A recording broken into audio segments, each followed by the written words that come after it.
Hi everybody, welcome back to Talking About Success. My next guest is Joy Reeser, who, interestingly enough, writes and talks about joy, living up to her name.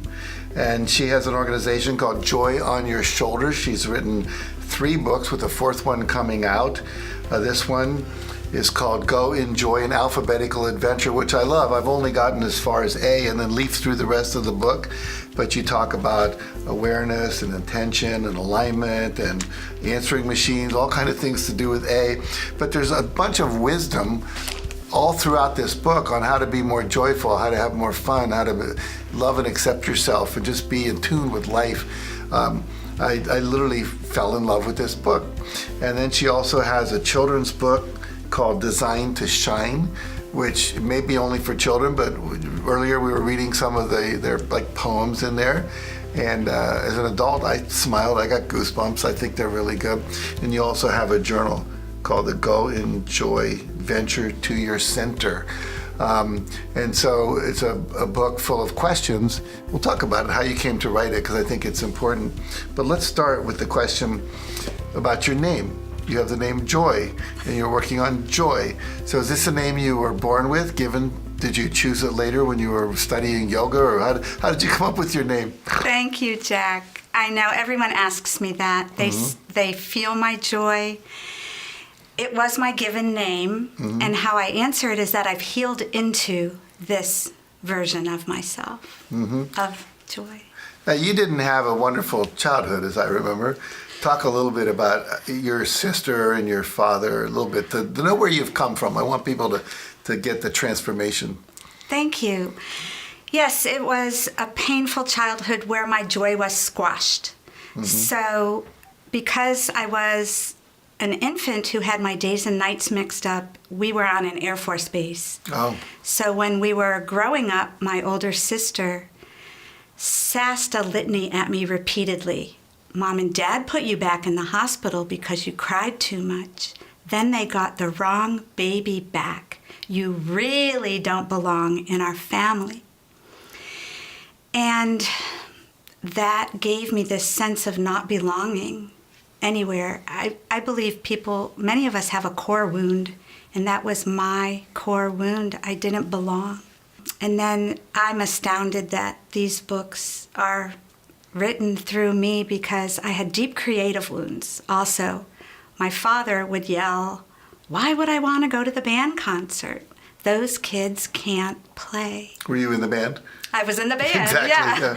So I did The Artist's Way. It's a book and a program many times. Yeah, I read that book. I needed to heal the creator in me that was afraid of creating, and the perfectionist in me, and yeah. So when was that moment, or maybe it was a series of moments, that you began to realize that joy was your path, that this was your life's work? Thank you. I think it's been an evolution. The more joy I started to feel, I had written in my journal for years to become the joy I am created to be. And I was led to healers and books and classes. So at some point I I felt so joyful, and then when the books came, it just all fell together, that this is my path to inspire other people.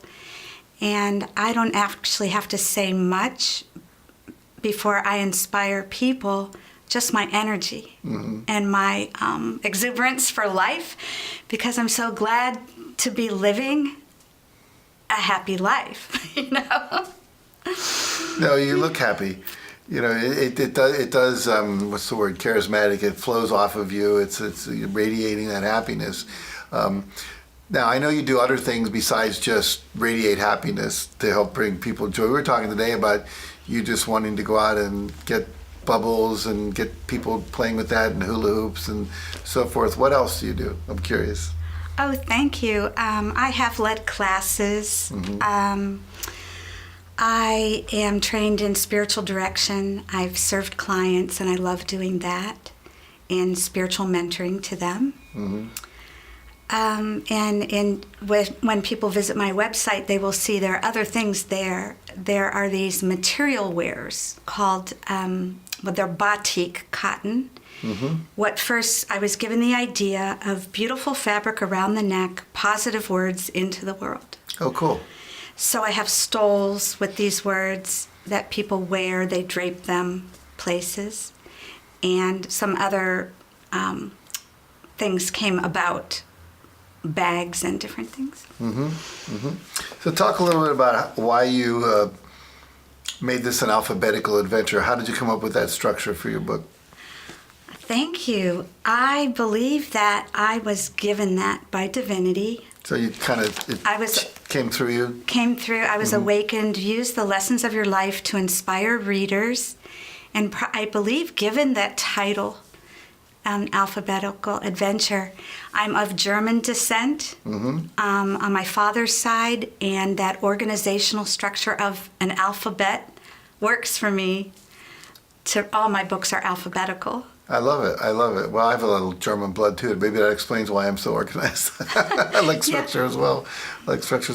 So let's do this. So let's just talk about, just open it up anywhere and just give us a little lesson. Okay. Okay. What experiment beckons? Go forth. Does the word experiment take you back to science class? Me too. Besides science experiments, I see the word in a fresh manner, as in experimenting with newness in our lives. Do we venture towards the unknown? Do we shrink back from newness in our lives? I haven't always tested the waters of experimentation. Some years I am stuck, perhaps slightly depressed, and it goes on. Good. So I just want to add to that for a moment. I have a friend who said he lives his life as a series of 30-day experiments. Like, well, I'll experiment with being a vegetarian. I'll experiment with not reading the news for a week. I'll experiment only listening to positive song lyrics for a week. And I'll just see how that affects me. Someone told him he should meditate. Why should I meditate? Oh, I should just try it for a month and see what happens. So that's way cool. It's really a great way to live your life. Now, you have this journal, and what you've done is tell us how that came to be. You had friends that basically influenced that coming into reality. Yes. I heard a voice, actually, that said, how can you reach more people, when I was on the way to a journaling class of 2 people. And I walked into the class, and the one woman said, Joy, you don't understand how valuable the questions you ask are. I am growing and changing because of this class. You need to put them in a book. I felt like I received an inspiration bomb right here, because that book wrote itself through me in 2 weeks with power and play. Wow. Yeah. Now, I was leafing through it. I didn't read the experiment one, but I mean, it would be like you'd say, here's a little thing on experiment. Maybe what experiment do you need to be doing in your life right now? And then you'd have 2 pages to write about it. And there's like, for every letter you have a concept for journaling about, which is really wonderful prompts for self-reflection. Exactly. It's for that person who desires to go within but doesn't understand how to do that. And this gives those prompts to go within. Mm-hmm. Yeah. Okay. So let's look at one more book here. This is you call it a children's book, but I think it's a book for everybody. Well, isn't that what a good children's book is? Yeah, a good children's book is the parent likes reading it as much as the kid does. We were, in the full disclosure, we spent some time today talking in a little workshop that we were involved in, and you read this poem called Change. You can put your glasses back on again. And I'd like you to read that for our viewers. Thank you. Okay, cool. Thank you, Jack. Change. Change, we all feel it. It's how the world rocks. Tight tulips that open, clock hands which tick-tock. A seal on the corner who likes your green hat, the one who is waving before sliding, curse splat. Change is forever. It's how the world turns. You fliggle or wiggle in flow as you learn. sulking and screaming don't change a bit, but breathing through change lets smiles gently fit. I love it. It's great. Thank you. And wonderful illustrations. Whoever your illustrator is brilliant. Thank you. Very cute little, what would you call it, dinosaur dragon Yes. type being that goes throughout the book. So I love your books. I told you I'm going to have this one read to my 5.5-year-old grandson. I'll read it to him, probably start reading this to him when we do FaceTime. He's in Brooklyn, New York. Nice. I'm here in Santa Barbara. So one final question. People want to find out more about your books, your workshops, seminars, all that kind of thing. Where do they go? Thank you. They are invited to visit my website, joyonyourshoulders.com. Joyonyourshoulders.com. What a great name. Thank Very good. you. All right.